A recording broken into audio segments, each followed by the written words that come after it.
Dear student, good morning to all. Today chapter பார்த்தீங்கன்னா 11th chapter employee selection process. Employee selection process. எப்படி sir எம்ப்ளாயை தேர்ந்தெடுத்தல், அதாவது எம்ப்ளாயை தேர்ந்தெடுத்துறாங்க, எப்படி தேர்ந்தெடுக்கிறாங்க அப்படின்னு பார்க்கும்போது, ஃபார் எக்ஸாம்பிள் உங்களுக்கு வந்து ஃபஸ்ட்டு என்ன பண்ணுவாங்க, இன்டர்வியூ பண்ணுவாங்க, அது ஆட்களை தேர்ந்தெடுப்பாங்க, ரெக்ரூட்மெண்ட் பண்ணுவாங்க. அப்புறம் ரெக்ரூட்மெண்ட் பண்ணுறோன்னு ஒரு தகுதியான நபர்களை வந்து அவங்க தேர்ந்தெடுக்கும் போது தகுதி வாய்ந்த நபர்களை வந்து அவங்க தேர்ந்தெடுக்காங்க. ஃபஸ்ட்டு ஒரு இன்டர்வியூ பண்ணுவாங்க, அந்த இன்டர்வியூவில் செலெக்ஷன் பண்ணுவாங்க, அந்த செலெக்ஷன்ஸ் பண்ணிவிட்டு அப்புறமேட்டுக்கு என்ன பண்ணுவாங்க, ப்ராசஸ் பண்ணுவாங்க. அப்புறம் என்ன பண்ணுவாங்க, பயிற்சி கொடுப்பாங்க, ட்ரைனிங். உங்களுக்கு ஸ்டெப் பை ஸ்டெப்பாக வந்து இந்த சப்ஜெக்டை கொடுத்துருக்காங்க. ஃபஸ்ட்டு என்ன பண்ணுறாங்க, அட்மிஷன், ஆட்களை வந்து ஃபஸ்ட்டு தேர்ந்தெடுக்கிறாங்க, ரெக்ரூட்மெண்ட் பண்ணுறாங்க. நெக்ஸ்ட் என்ன பண்ண போகிறாங்கன்னா, இப்போ எம்ப்ளாயி செலெக்ஷன் ப்ராசஸ். இப்போ எம்ப்ளாயி என்ன பண்ணுறாங்க, செலெக்ஷன் ப்ராசஸில் நம்ம இருக்கிறோம். எப்படி செலெக்ஷன் பண்ணுறாங்க அப்படின்னு பார்க்கும்போது, வாங்க, meaning and definitions of employee selections ப்ராசஸில் employee selection can range from the very simple process to the very complicate process. There is no standard universally accepted selection process adopted by all organizations. The selection process may be adopted depending upon the nature of the job and organization. The process may differ from organization to organization. என்ன பண்ணுறாங்கன்னா, ஒரு பணியாளர்களை தேர்ந்தெடுக்கும் போது மிக எளிமையான முறையில் மிக சிக்கலான நடைமுறைகளை வந்து இவங்க மேற்கொள்வாங்க. அனைத்து அமைப்புகளும் என்ன பண்ணுவாங்க, ஒரு மனதாக ஏற்றுக்கொண்டு அந்த தேர்வு முறைகளை வந்து நடத்துவதில்லை.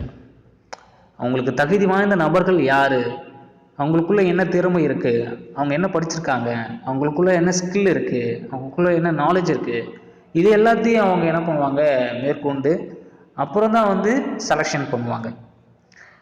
இது வந்து பார்த்தீங்கன்னா நேர்காணல் மூலியமாகவும் a selection process includes a number of steps. ஒவ்வொரு ஸ்டெப் பை ஸ்டெப்பாக வந்து நடத்துகிறாங்க. என்னென்ன ஸ்டெப்ஸ் பார்க்கும்போது, screening the application forms. First என்ன பண்ணுவாங்க, அப்ளிகேஷன் ஃபார்ம் வந்து ஃபில் பண்ண சொல்லுவாங்க. அப்ளிகேஷன் ஃபார்ம் வந்து ஃபில் பண்ணி கொடுக்கணும். நெக்ஸ்ட் பார்த்தீங்கன்னா டெஸ்ட் அப்படின்னு சொல்லுவாங்கல்ல, தேர்வு முறையில் அவங்கள வந்து செலெக்ஷன் பண்ணுவாங்க. நெக்ஸ்ட் பார்த்தீங்கன்னா இன்டர்வியூ பண்ணுவாங்க. Checking process, references. யாராவது ஃப்ரெண்ட் மூலியமாக ரெஃபரன்ஸ் பண்ணுவாங்க பார்த்தீங்களா, எனக்கு தெரிஞ்ச உறவினர் இவன், எனக்கு தெரிஞ்ச உறவினர்கள் இவங்க, என்னுடைய நண்பன், அப்புறம் என்னுடைய பிரதர்ஸ் அண்ட் சிஸ்டர்ஸ் அப்படின்னு சொல்லிட்டு என்ன பண்ணுவாங்க, ரெஃபர் பண்ணுவாங்க. அடுத்ததாக பார்த்தீங்கன்னா ஃபிசிக்கல் எக்ஸாமினேஷன் அப்படின்னு பார்க்கும்போது உடல் பரிசோதனை மூலயமா அவங்கள வந்து தேர்ந்தெடுக்கிறாங்க. And approval by appropriate authority, அதாவது பொருத்தமான அதிகாரிகள் ஒப்புதல்.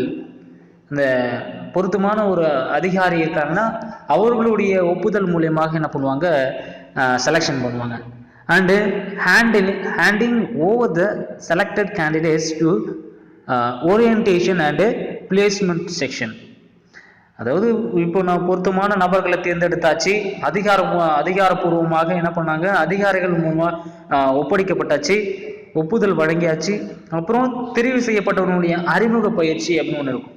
அது அந்த கேண்டிடேட்டுடைய அறிமுக பயிற்சி முடியும். பல்வேறு நிலைகளை வந்து அது வந்து உள்ளடக்கியது. ஓகேங்களா, பல்வேறு நிலைகளை உள்ளடக்கியது தான் இந்த employee selection process. Step by ஸ்டெப்பாக தான் எப்பவுமே வந்து என்ன ஆகுனா, ஸ்டெப் பை ஸ்டெப்பு தான் வரும்.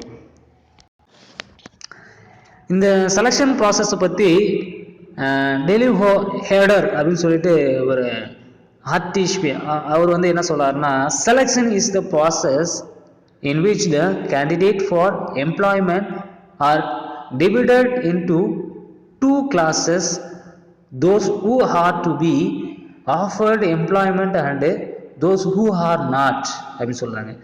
இவர் என்ன சொல்ல வர்றாருன்னா, தேர்வு என்பது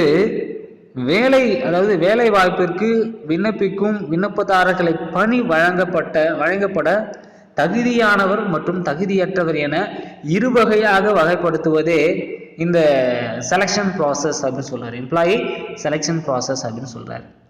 இப்போ இதை பற்றி ஒரு ஸ்டெப் கொடுத்துருக்காங்க, எப்படி செலெக்ஷன் ப்ராசஸ் எப்படி எடுக்கிறாங்க அப்படின்னு பார்க்கும்போது இது உங்களுக்கு 5 மார்க்கில் வரும், நல்லா நோட் பண்ணிக்கோங்க. அந்த ஸ்டெப் இன் செலெக்ஷன் ப்ராசஸ் அப்படின்னு நீங்கள் உங்களுக்கு கேட்பாங்க. அப்போது கேட்கும்போது இந்த 6 பாயிண்ட்ஸை என்ன பண்ணுவாங்கன்னா, நீங்கள் இந்த மாதிரி டேபிள்ஸ் போட்டாலும் போடலாம், இல்லைனா நார்மலாக வந்து 1 2 3 4 5 6 அப்படின்னு சொல்லிட்டு நீங்கள் ஒரு டேபிள் காலம் போட்டு கூட நீங்கள் எக்ஸாம் எழுதலாம். ரொம்ப சிம்பிளான ஒரு சப்ஜெக்ட்டுங்க. நீங்கள் 12th முடிச்சுட்டு மேபி வேலைக்கு போகிறதுனாலும் போக, இல்லை மேற்படிப்பு படிக்கும்போது மேற்படிப்பு படிச்சுட்டு நீங்கள் வெளியே வரும்போது இந்த interview process and selection process இது எல்லாமே உங்களுக்கு வந்து கை கொடுக்கும். நீங்கள் இப்போ இதை தெளிவுபடுத்திங்கன்னா நீங்கள் பின்னாடி வந்து ரொம்ப யூஸ்ஃபுல்லாக இருக்கும் உங்களுக்கு. ஓகேங்களா, நல்லா டெவலப் பண்ணிக்கிங்க. அடுத்ததாக இப்போ இந்த ஸ்டெப் என்னென்ன ஸ்டெப் பார்க்கும்போது அப்ளிகேஷன் பிளாங்க், செக்யூரிட்டி இன்டெஸ்டிங், த அப்ளிகேஷன்ஸ் செலெக்ஷன் டெஸ்ட் அப்படின்னு சொல்லுவாங்க. அதாவது விண்ணப்ப பரிசீலனை தேர்வு சோதனை அப்படின்னு சொல்லுவாங்க. அதாவது விண்ணப்ப பரிசீலனை செய்து என்ன பண்ணுவாங்க, தேர்வு சோதனை. அது ஃபர்ஸ்ட் ஸ்டெப். ஒரு பிளாங்க் பேப்பர் கொடுத்துருவாங்க, பிளாங்க் பேப்பர் கொடுத்துட்டு உன்னுடைய பயோடேட்டா எழுதுங்க அப்படின்னு சொல்லிட்டு பயோடேட்டா எழுதணும். அடுத்தது உங்களுக்கு ஒரு டெஸ்ட் பேப்பர் மாதிரி என்ன பண்ணுவாங்க, ஒரு டெஸ்ட் பேப்பர் கொடுத்துருவாங்க, அதை வந்து நீங்கள் எழுதணும். ரீசனிங்கோ இல்லை ஆப்டிக்கலோ இல்லை வேறு ஏதாச்சும் மேத்தமெட்டிக்ஸோ இல்லை வேறு ஏதாச்சும் பிஸ்னஸ் பற்றி கேட்பாங்க. ஏதாவது ஒரு கொஷின்ஸ் என்ன ஆகும்னா அதை கேட்ட உடனே நீங்கள் வந்து அதில் அப்ளிகேஷனில் நீங்கள் ஃபில் பண்ணணும், இல்லை ஒரு டெஸ்ட் மாதிரி நீங்கள் அட்டன் பண்ணணும். ஓகேங்களா, அது ஃபஸ்ட் ஸ்டெப். செகண்ட் பார்த்தீங்கன்னா இன்டர்வியூ பண்ணுவாங்க. உங்களுடைய செல்ஃப் கான்ஃபிடென்ஸ் எப்படி இருக்குது, உங்களுடைய எபிலிட்டி எப்படி இருக்குது, உங்களுடைய அக்கௌண்டபிலிட்டி எப்படி இருக்குது, உங்களுடைய ரெஸ்பான்சிபிலிட்டி இருக்குது, உங்களுடைய பிஹேவியர் எப்படி இருக்குது, உங்களுடைய ஆட்டிடியூட் எப்படி இருக்குது, இது எல்லாத்தையுமே என்ன பண்ணுவாங்க அந்த இன்டர்வியூ மூலயமா தெரிஞ்சுக்குவாங்க.